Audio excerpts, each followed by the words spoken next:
Well, hello and wonderful, worthy, wealthy women Wednesdays to all my heart center female entrepreneurs. Hello, and share with us how is your Wednesday going? Make sure that you share your name. Where are you tuning in from? Where in the world are you?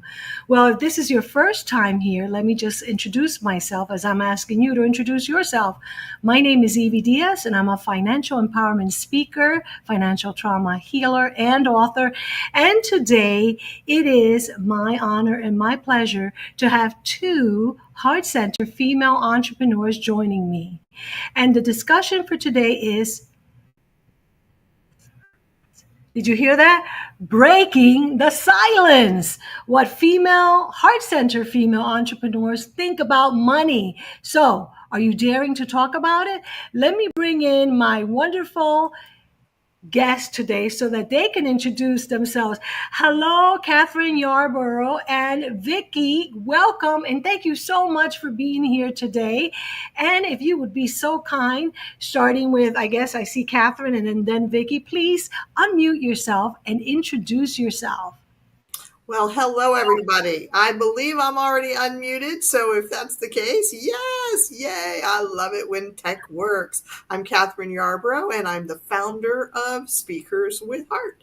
I give women coaches, healers, and on purpose solopreneurs opportunities to speak, to learn about becoming better speakers so they can attract clients and community to grow relationships with each other.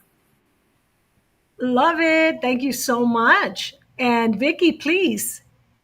Hello, everybody. I'm Vicki Semanie. I'm the founder of Seven Stones. I'm a business coach.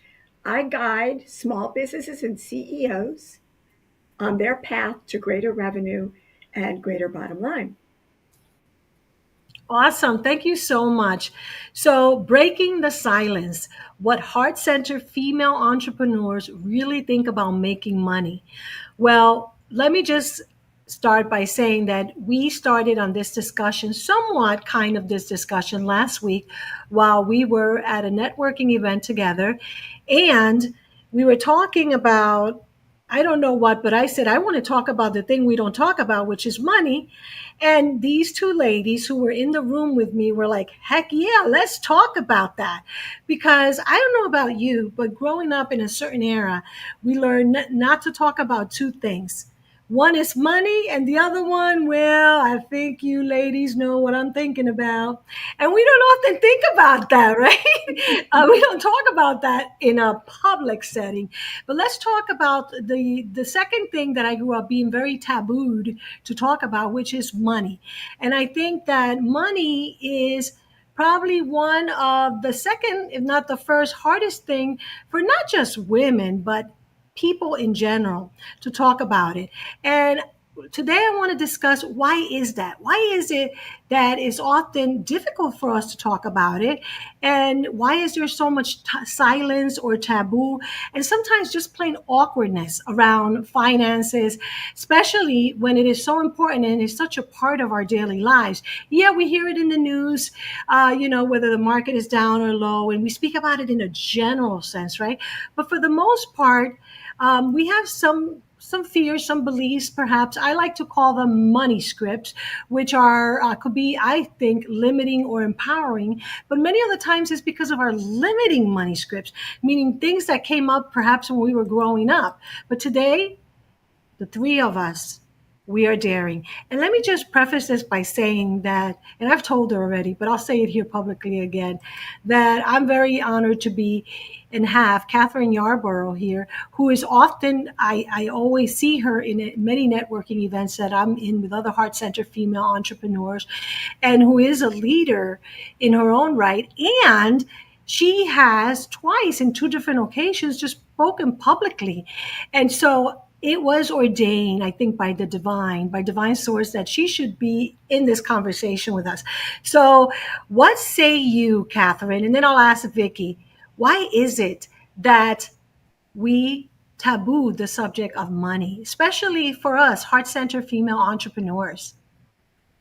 Well, of course, it's the culture, our culture itself. And then personally, I think if an individual feels uncomfortable talking about their money situation, it could be because they either make a lot of money and they don't want other people to feel uncomfortable, or they don't make very much money and they feel ashamed about that. Wait a minute, wait a minute, wait a minute. We have to ask people whether they're watching live or on the replay if they can relate to that. Because that is like, it's like two sides of the same coin, you just said. We feel, what was the word that you said? Was it a little ashamed or what was Yeah, the word? yeah, Ashamed. ashamed. Either way, isn't that amazing? If we make too much money, we're like fearful. I'm going to use the word fearful, but yeah, shame or shame, because Either. we don't want to make people feel like inferior. And if we don't make enough money, we're still ashamed or fearful because we don't want to feel ashamed or embarrassed or be the person that's looked down upon. Wow. Keep going, Kathryn. You already got us started.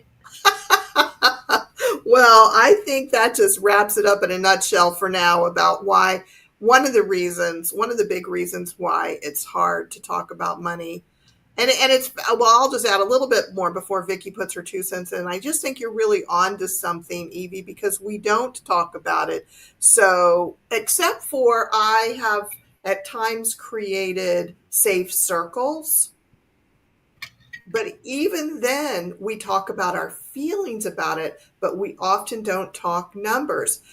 And one of the things that I have done my best to do as a manifesting clients mentor and speaker coach when we're talking about money in the places where I facilitate events is to say, what I say I want is, or what I say I'm manifesting, or what you say you want, or what you're manifesting, there's no judgment about the numbers. We need to not compare to each other. I had a client who sent me an email. It was in response to a question I asked about how much money she wanted to make.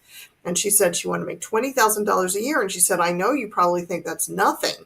I mean, she had to put that caveat because she was having feelings about it. And it's just, everybody's different. Someone else could say they want to make $200,000 because maybe they're where they live, the cost of living requires a lot, or they want to ride first class on every airplane they ever go on and live in the biggest houses. And you know what? That's fine. That's fine. We all get to decide what we want. So that's what I have to say. Do we Wait, continue? wait. You said a lot, though. I'm like super stuck. And Vicky, hold your thoughts because I just have to remark because otherwise I'll forget. But you said so much, and in so much alignment. And the reason why I switched from speaking about let's be rich and wealthy in my organization, in my group, in my community, is because of that same exact reason, Kathryn. Number one, to release the judgment. So I speak about financial freedom because to me it is a feeling. Because to me, and in what I teach and my message is about what is the feeling? And I think it's important. And if you or I feel financially free at different income levels, then that's financial freedom, and that's why I love using the term financial freedom because, and also because it can change. You know what I'm saying? I believe it can change. Like I can say, I like to manifest $250,000 a year, right? Or maybe I could say 100,000 or 150, whatever, it doesn't matter. But then you may have an experience that can make that different for you, and you're like, well, I was doing the numbers, and like, for example, if I want to continue doing the travelings that I'm doing, I am going to want to go first class, and in order for me to do that, I want to make more money, and I want to manifest more money. And so I love the idea, and I want everyone to understand that financial freedom to you is different than it is for me, and it's okay. It could be totally different. And how do we release the judgment? Well, first of all, I believe that we need to release people and not allow ourselves to feel judged, because we can't control other people, and how other people feel is how other people feel, but we can only try at best to control how we feel. So if I'm okay saying, you know what, $20,000 to me is financial freedom, shouldn't have to explain why. If someone believes, oh my goodness, $20,000, what? Well, guess what? Exactly what you said, Kathryn. $20,000 in Miami, Florida. You can't live with that in Miami, Florida. So it's all relative. So I don't care who judges who. We shouldn't be allowed to judge, nor should we judge. But that's a different story for a different day. But I love what you said. And thank you so much. You get us started in a hot topic. Go ahead, Vicki. Share your pearls of wisdom and your thoughts and ideas. So what I think about this topic is specifically related to starting up a business. So I'm in the third year of forming Seven Stones. And part of the feeling I have about money can be connected to a sense of failure potentially. So as an entrepreneur, you start with a business plan, you're well intentioned, you're working, and you don't necessarily meet those revenue targets that you thought you would. So you might feel failure as a result of that. I would flip that script a little bit and say, don't just rely on the money as your marker or your indicator of success. Think about the other things that you're doing in your business that are bringing success, not necessarily monetarily, but are still doing the things that make you have a successful business. OMG. I know that's an old term, but I have to say it. I am so grateful that Divine Source really put both of you in my path for this show today. Because you're right. We need to flip the money script. And we'll talk more about that because I am going to make an invitation for next week. Next week, we're starting a Flip the Money Script challenge. And I love what you said that we really do need to flip that because it's so different. Once again, it's all relative. You know what I mean? And I will say a confession, and I often confess, although I am not Catholic, and that's my joke. I'm not Catholic, but I do make confessions. And for a long time, and because I was raised in poverty and I always wanted money, for a long time I used to make my self-worth equals my net worth. Mm-hmm. And that is a big thing for specifically for professionals. It was for me in corporate America and also for us as entrepreneurial women. We think and feel that our self-worth is defined by our net worth, but it isn't. And one of the things, and the part that I'm confessing is that for a long time, and when I say a long time, I'm telling you that until I started writing this book that I'm on my second year writing, that was an epiphany I had, that I started to understand that I have put so much emphasis, A, because I thought I had to escape the poverty that I grew up with, and B, because I thought that it defined me. And so it wasn't until the past 2 years that, as my method, which is called the FAB money scripting method, through the process of practicing the FAB money scripting method and writing about step number one, the feelings, that I understood while I was money scripting and teaching that I had placed my self worth directly with my net worth. Mm. And, this is a healing process, by the way, that we have to go through. And sometimes it happens suddenly, fast, and sometimes it's slow, sometimes it's ongoing. And either way, it's all good as long as we have increased awareness about that. Because now, what I understand for me, and this is what I teach, is that we want to love who we are. We want to accept who we are. We want to know that we have a self worth simply because we do.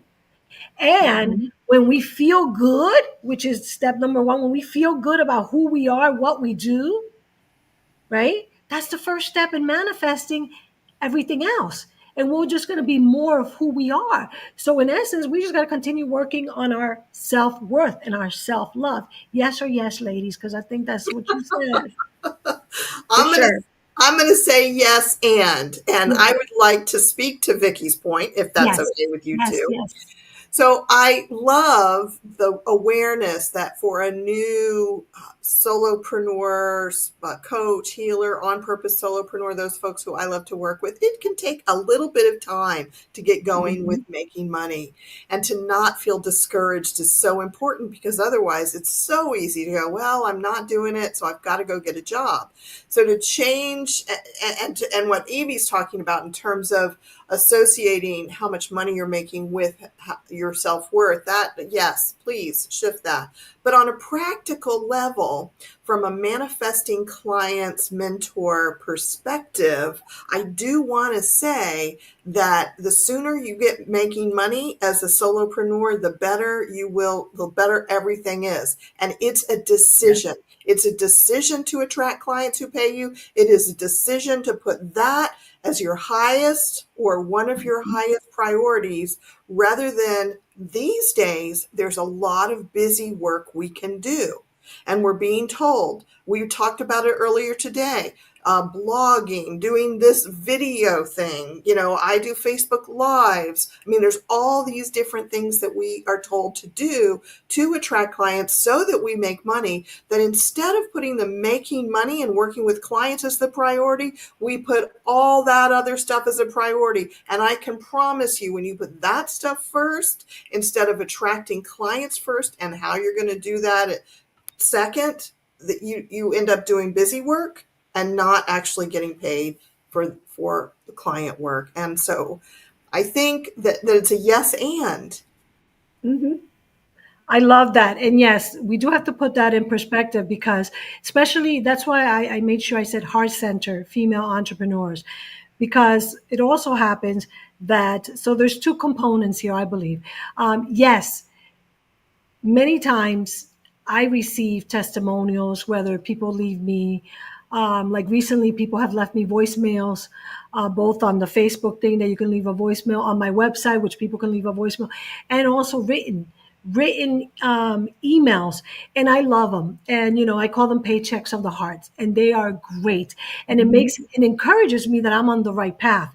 And, we live in this world of duality. So we're spiritual beings having a human experience. So we still want to continue having that, being spiritual beings, and understanding that at the human level, and, I joke about this. I don't have too many jokes, but I say, I love the paychecks of the heart, but when I try to pay my mortgage with them, the mortgage company won't accept them, right?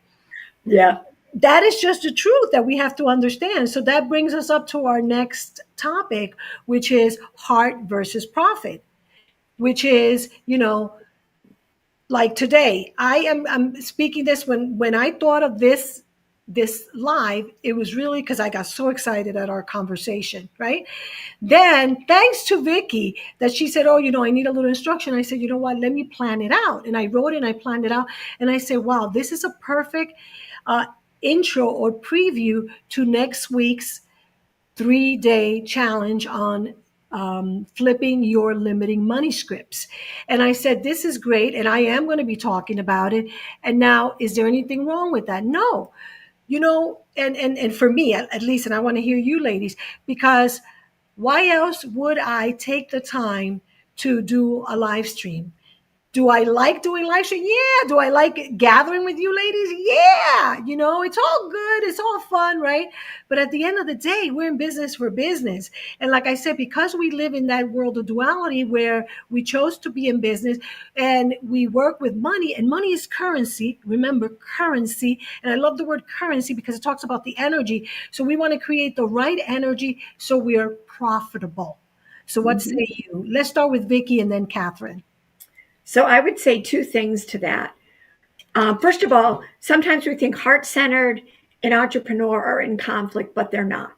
But you have to make decisions that can still be heart centered, but allow you to make a profit. So the first thing is, don't underprice yourself. Now, everybody sets their prices how they want.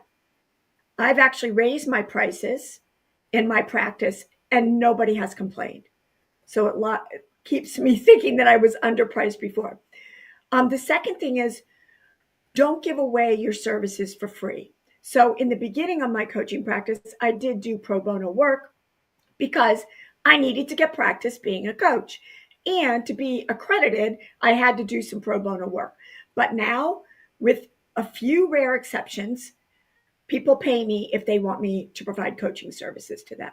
So I can still be heart centered when I choose, but I do want to make money. So it's not all heart centered. Love that. Thank you, Kathryn. So I'm going to say that I learned prior to actually starting a private practice 24 years ago as a dance movement therapist. I read a book by a man named Anthony Putman on marketing your services, and he has this whole section on money and pricing. And he basically said that if we need to support ourselves, Mm-hmm. we have to get paid for our time. It was so black and white how he said that, that for me, I have never had a conflict with charging for my services. Absolutely never a conflict. I've had other issues at times, being confused about what I want. Do I really want clients? What are the services I want to provide? What am I really doing? So in the last 24 years, there's been a lot of change and evolution and creative process, because that's just who I am. And at the bottom line for me, though, is that when it comes to providing services, I don't see any disconnect between being heart-centered, caring about people, and charging money. It just, you have to get paid for your time in order for you to show up for it. Because if you don't make the money, you got to go spend your time doing something else. And that to me is a bottom line. So I don't understand the conflict. Yeah. And I'm not one of those types of people who just wants to give, give, give, give, give. And I know them, and I know that that's where those heart-centered entrepreneurs can feel in conflict. But I will say, unless you're being supported by someone else and you can run a charity, then you can't give, give, give, give, give if you don't fill yourself back up in all the ways we need to fill ourselves back Mm-hmm. up, including in our bank accounts. Absolutely. And I want to remind people who are listening to this, whether on live or the replay, for me, two things come up. One is the law of reciprocity. So I'm going to think about it from both sides. You, as a heart centered female entrepreneur, and you, as the recipient of a service from another heart centered female entrepreneur. Okay. There's the law of reciprocity that says, as we give, we receive.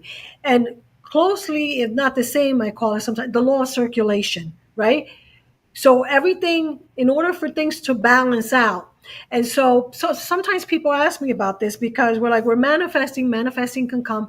And yes, and we want to be thankful. If someone offers us, like Vicki was offering us when she began, a free coaching, you manifested that if you were the recipient of that, and you want to understand that. And you also want to think about, well, how can I repay her? I think anyway. Was it great? Do I give her a testimonial? Do I review? Do I come back Mm-hmm. with her when I have money? I believe in that. And similarly, sometimes us as the leaders, speakers, coaches, authors, we're giving, and it is good because, as you give, you will receive, says the Bible, for those of you who like those types of quotes. And I do believe that. And sometimes it comes from different people. So some of the people that Vicki might have given those free coaching sessions, they may not have been the people that reciprocated and paid in the future, or gave a testimonial, or gave a referral to her. But other people will come. I do believe that. And we do have to be very mindful of our energy. Where is it coming from? Both as the entrepreneur and as the recipient of the service, if we are a heart centered female entrepreneur. And then we also have to remember that we want to have a little bit of both, of giving and receiving, correct? Mm-hmm. And the other thing I was going to talk about is the mindset behind it. That's what I was going to say. Because what do you think? What is the mindset of you and, let's say, a particular customer, when you give them your price and they tell you, that's too much for me, or I don't have enough money? So that's a money script. I don't have enough money. So my question now is, and this is to kind of close up and then I could lead into money scripts. What are the money scripts that you hear in your business from your clients? And what are the money scripts that you have had to heal or are healing? Because, I'll share some of mine too. So who wants to start? Well, I'll tell a quick story about a client who reached out to me because she wanted to reduce her debt, and she wanted to change the way she was living with the intention of reducing her debt. And we had a discovery session, and I'd known her from a prior life, and we talked about it. Well, my money script would have been, I want to take this client on because it will give me money. But the other side of me said, this person knows what they need to do. I know them. And by her paying me for services that she might not exactly need, she's going to worsen her situation. So she wasn't the right client for me because I felt like my services weren't really going to get her to where she wanted to go as a result of paying me for my services. I know that's kind of odd, but that's where I landed. And maybe that's the heart centered part of it. But I love it because sometimes we do have to make the decisions that you made. And I love it. And we have to make those kind of decisions every day. What do you think, Kathryn? So, with regard to money scripts, the old money stories, so here's my one that I have worked on a lot. And the background is that my mother grew up in a small town, smallish town in Georgia, and her family was one of the wealthiest families. They were rich, really. So she grew up knowing herself to be, in quotes, rich, but she was also has all she hasn't gone yet. She's just turned 90. Wow. Anyway, she made a lot of smart money choices that I totally admire. She grew what she inherited really well, and in multiple ways. She made way more money than I have made so far in my life because money wasn't a priority, but it was for her. But she also was like sticky and icky about money, and she'd use it to manipulate me or my sister. Well, I'm not going to give you any money if you do X, Y, and Z. Oh my God. I mean, it was horrible. So I made a decision that was relatively unconscious until later in my life. But when I was young in my teens, I believe I decided I didn't want to have a relationship with money like my mom did. So as a result, I spent a lot of my life, and it will still sometimes come out of my mouth, and I'll say, money doesn't matter to me. And it will still come out of my mouth. Well, folks, that is a script that can't be true. As I said before, if you want to make money, you got to make money a priority. And if you make money by selling services, you have to attract clients. So I've had to work, and I've been, I started 24 years ago when I started my private practice, clearing that out and working it through. So I've done okay. And I keep liberating myself from that old story script. I hear you, and thank you for sharing that, Kathryn. One of the ones that I've been sharing that I'm still working on is I have to work hard for money. And it's such a conundrum because work is work and the work implies work, right? And as entrepreneurs, we hear these things that as an entrepreneur you will work the 20 hours. I forget what the saying is, that you wouldn't have worked as a whatever. And we often do that, and sometimes we're like so proud. I love what I do. I could work like 20 hours a day, and and we do it. So, and also, of course, I look at people like Oprah, and I'm like, she has so much money. Why is she still doing more stuff? Why does she do nothing? Right? I think about that sometimes. So this has been one that I've been working with and finding, well, what is the happy medium for me? Kind of like the word financial freedom and what it means. Work is what is my happy medium, and really having to assess that, because for a long time, and I've been in business over 15 years, I always thought that I would work like I worked my corporate job when I was in pharmaceutical and I was a marketing manager. I always said, you know what? I used to work 40 hours a day, even though I had a salary. Sometimes we had to work more because I was traveling, with Abbott and what have you. But I try to keep it. So I didn't work Saturdays and Sundays. I still believe that's important. Some Saturdays I work, and some Sundays, and some nights I work. And I don't want to. I'm really finding that. So the focus, though, for me is more on the trust and the release and letting go. And what I mean by that, especially like Vicki, I know you've been in 3 years, and although I've been 15 years with this particular topic, because I've been in marketing most of my 15 years, from having a marketing agency, being a marketing speaker for Constant Contact, then for Google, being then just a marketing speaker with the National Speakers Association. So I was speaking to the past 2 years. I focus on what I call my private life, which has been about manifesting in spirituality and manifesting money in this way. And so for me, I feel like I'm almost like you, Vicki, like I'm starting again, right? And for me, I have to practice what I preach, right? Sort of, I don't preach, but Mhm. sometimes. So it becomes like, okay, how do I define the work? And what is work? And when am I working too hard? And that's something that we all have to kind of assess. And the reason why I say that is because that's something that I've seen even in some of the people that I mentioned that I follow and that I like, that I never see them posting about, just going on vacation. And one of my values is freedom. That's why I love the Mhm. word financial freedom. And I like a lot of F words, by the way. The other one is fun. Kathryn knows me a little bit. So everything I do, all my events, they have to be fun, right? So I value that. So I have to tell myself, and that's why I have a process or a certain way of scripting, if you will, that I call money scripting, where every day I have to work with my subconscious mind.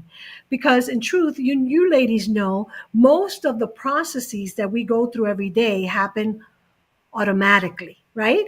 Mhm. Because we become accustomed. Like, do you have to think about waking up and going to the bathroom, brushing your teeth, having your tea or your coffee? Do you have to think about that? No. If you go to a particular place of worship, either Saturday or Sunday, you don't look at Google Maps all the time unless there's sometimes traffic. And before you realize, you get there and you're at your house of, Mhm. whatever, and you haven't even thought about it. So what happens, especially when we're over the age of 40, we've already established these, and they're like kind of like tattoos in our brain. Like that story, yeah, if you think about it, the story that you related, Kathryn, happened. How old were you?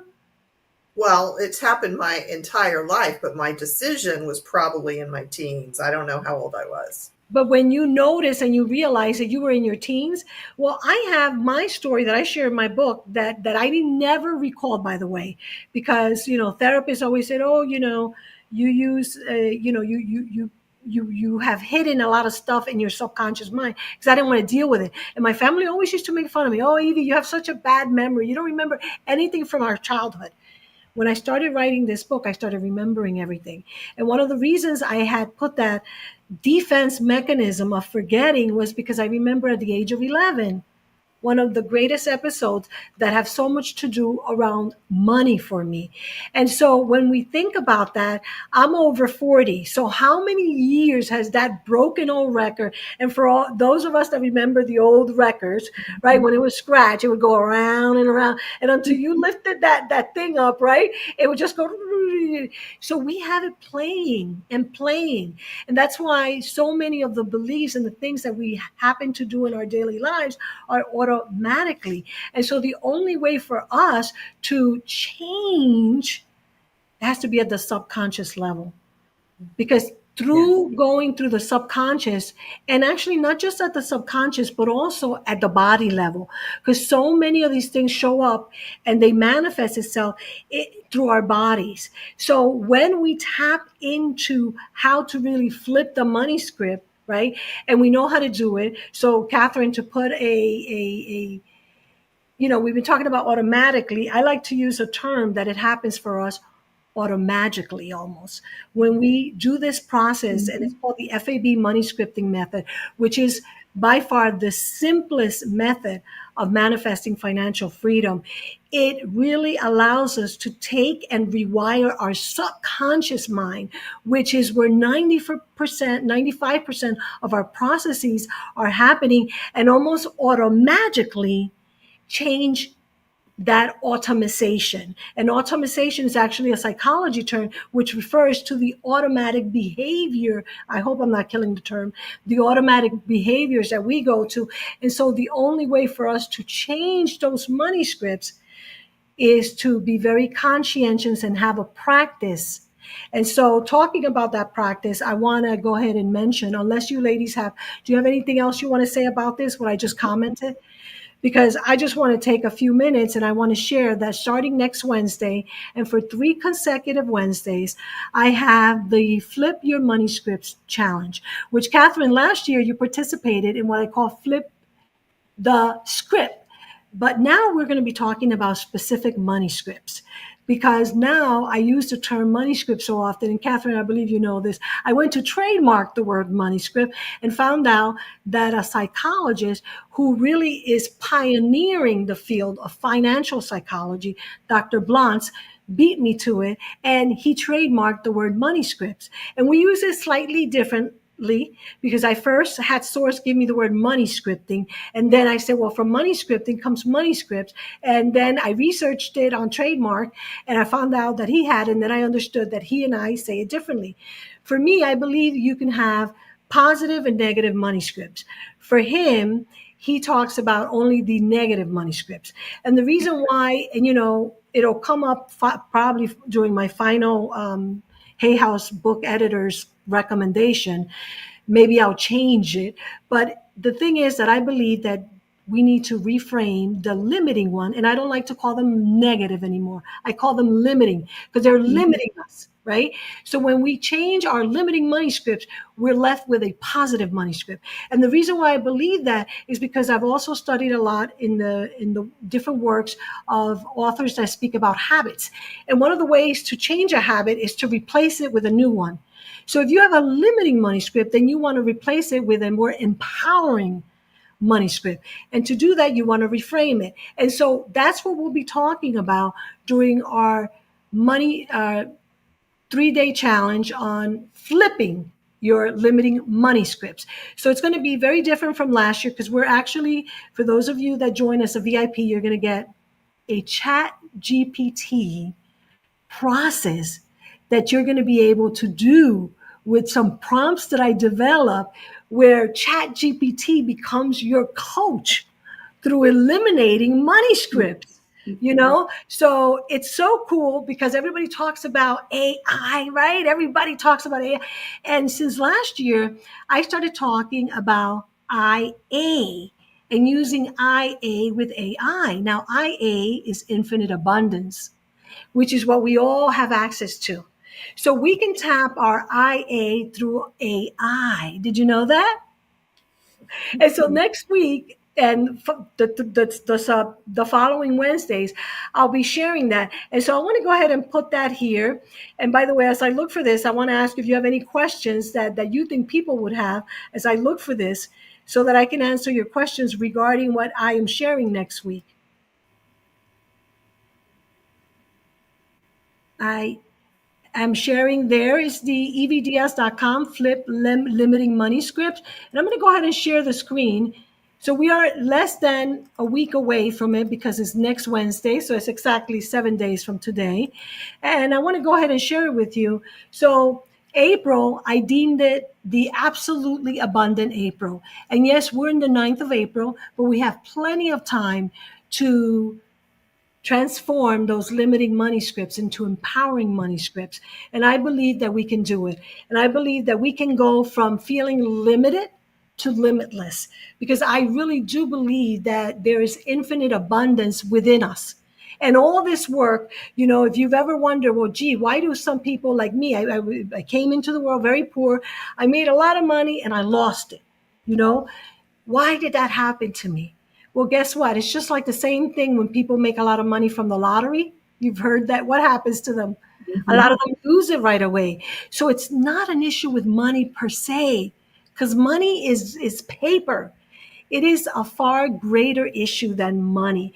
And so when we finally go inside and we rewire the subconscious mind, we will step into our financial freedom. And that is what I'm inviting heart centered female entrepreneurs to come and do for the 3 remaining Wednesdays in the month of April. And yeah, I decided to do it so that you have time to work through this, because these processes sometimes they take some time. And what I discovered last year is that I was giving exercises, and some women, I don't know if you were one of them, Kathryn, but some women said it's a lot to do overnight and come back and have some of these exercises done. And so I said, you know what? We want a week to work with this so that we can experience a breakthrough, which is what I love for myself and for people. And I say for myself because every time that I run a course, and it probably happens to you, Vicki and Kathryn, I experience the greatest breakthroughs.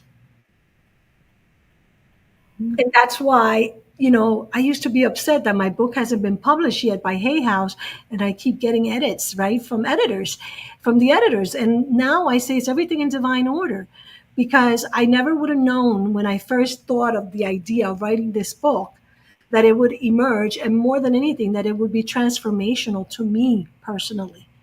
So if you participated last year, this year is totally different.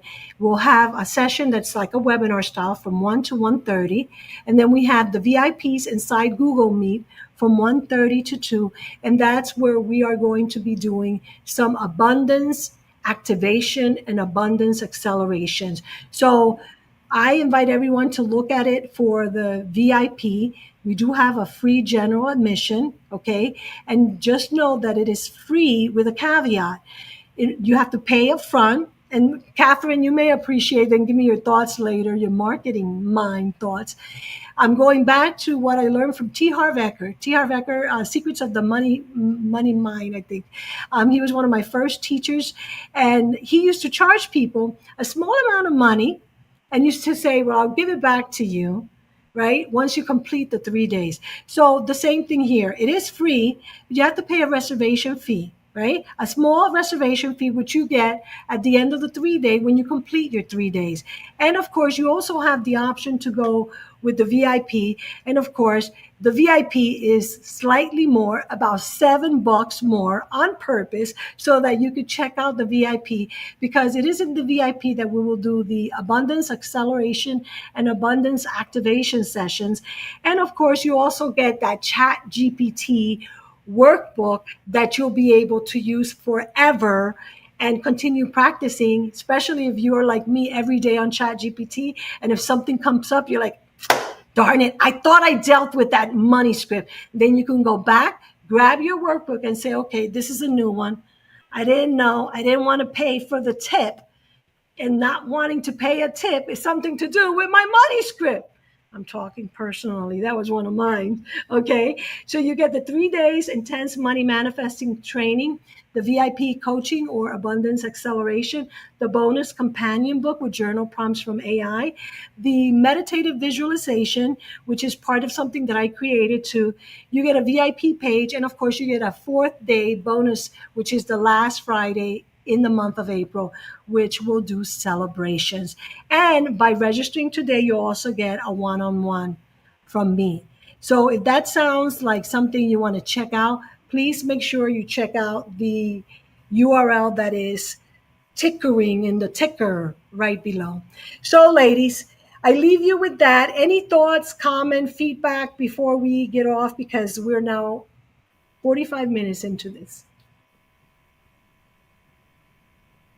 Well, go ahead. Oh, you're muted, Kathryn.